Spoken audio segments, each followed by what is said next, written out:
So hey y'all, happy Sabbath. Today I'm going to be kind of really steering my content to go into the direction that I really wanted it to go to. I know I talked about starting over, and on my last blog I was talking about how I just needed to feel liberated and freedom. And one of the things that I really am focusing on that's going to help me get into that space is actually focusing on my health.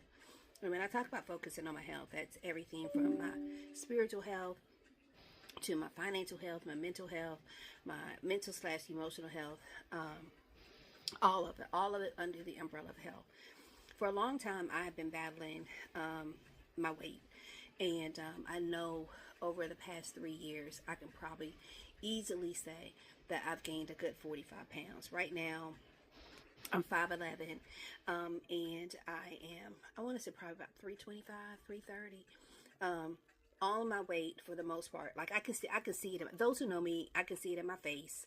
I can see it in my arms, but it really shows up from my waist down. So it's in my thighs, my buttocks, and all those areas like that.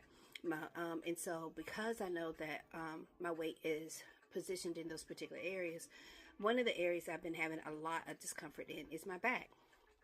For the past 3 years, I have developed chronic severe pain in my back.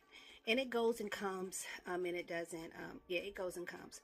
But over the holiday season, it like kicked into full gear. And I went from like chronic severe pain to chronic like excruciating pain. So much so that I could barely move my legs. I couldn't turn over without being in pain. I couldn't sit down without being in pain. I couldn't stand up without being in pain. I couldn't even turn my head like this or anything like that without being in pain. I couldn't lift my arms without being in pain. And so I went to a orthopedic urgent care, and they told me that I had a herniated disc between my L3 and L5. But I didn't have sciatica, which is good. I'm glad to know it wasn't sciatica. But I later found out, because I couldn't get a doctor's appointment until January to really be seen for it. And they did my x-rays, and they did confirm that I do have a herniated disc. But she said the good news is that it's back spasms that I have been having. So they started me on cortisol shots. And I knew one of the other things that they were going to tell me is I need to lose weight. So, and it's been a frustrating process, because I've been talking with my doctor about this for a long period of time. And I've gotten frustrated, and it's also a point of contention for me, because when I talk to my doctors about weight, that it always ends up being where they feel that I need to be put on an appetite suppressant. And the problem with that methodology is, for a long time, since I've been young, I have learned how to go without eating, because I was always told that the reason why that you are heavy is because you eat too much. So to counter that, I had started where I would just not eat for, hours on end. So it got to the point where I could literally go a whole day without eating. It doesn't trigger me to be hungry or anything like that whatsoever. And I later found out that all of that is counterintuitive. My thought process is, well, if I don't eat, I can't gain weight, right? That's what my thought is. However, your body needs fuel in order for it to do all the things that it needs to do. And it needs fuel to burn fat. And so because I had gotten into this routine of constantly not eating, anytime that my doctors would put me on appetite suppressants, it did not it did not do what it needed to do, to say the least. So it would definitely have me not eating it would have me eating even less than I already was eating. But I don't think that it kicked in and was causing me to lose the weight that maybe other people would be losing, because herein again, my issue wasn't appetite suppressant issues. My issue is the fact that I need to speed my metabolism, because I had gotten to such a condition of not eating all the time, and I could go for long periods of time without eating, that my body was basically feeding off itself. So, in addition, the fact that I would go, like I said, long hours without eating, and to eat now, I literally have to force myself to eat like first thing in the morning. My son just brought me an orange and some apples. Like I have to increase my intake of eating on a regular basis and consistently eat almost all day. Not like big, massive meals, but smaller meals and stuff. And so it's a process. And so, it has definitely been a journey. And so with this weight, with me being in the position that I'm in now, and then with me end up sitting for long periods of time because of my work and because of school, it just was like the perfect storm, which caused me to end up having these severe back spasms. Like I said, I end up, fortunately being able to start cortisol shots and start physical therapy next week. So I can get on this road to be in a better, healthy condition.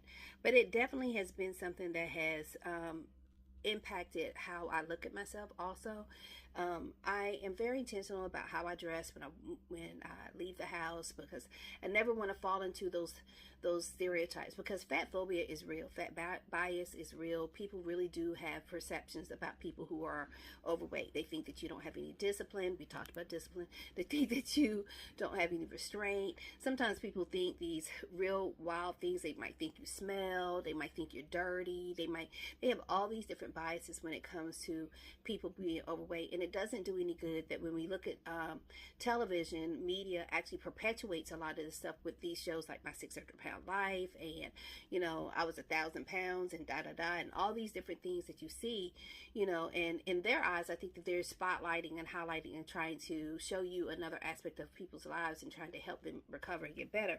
But actually, sometimes some of those things actually work against our psyche, and we see people who are heavy and we automatically assume that they too are gorging in that amount. Like, some of those people on there will eat like 8 large pizzas, or 5 packs of donuts and all these different things. And so it goes into to your psyche, thinking, okay, if that person is that heavy, then obviously other people who are heavy, they're doing the same thing. And that is not the case for many people who are overweight. That is not the situation. Everybody's story and situation is different. And so for me, it is one of those things where I have to intentionally learn how to how I engage and interact with nutrition differently. I'm frustrated. One of my frustrations is because I thought I would be further along my back journey, whereas my mobility is still a lot more restricted than I thought that I would be. It's hard for me to lean all the way over, and I used to be able to take my palms and touch the floor all the way, and that hurts bad when I do that now. It doesn't hurt as bad, but it still hurts. I can't fully turn over in my bed the way that I want to. If I sit for a long period of time, I'm in a lot of pain. If I stand for a period of time, I'm in a lot of pain. If I walk from my car to my job's parking lot, I'm not only out of breath, but I am in a level of pain by the time I get to my desk. And it's definitely restricted my mobility, and has I want to say altered my life, and I never want to be seen as somebody who is incapable of doing anything, or that I have needs or issues or anything like that. Whenever someone asks me, I always try to work against the odds, and be like, oh, nothing's going to restrict me, from doing the things that I have to do. But now I'm in a space where I have to reevaluate, my level of engagement with stuff, because I'm healing. I'm in a restorative place. I'm in a place of trying to get better. I'll come back from work too.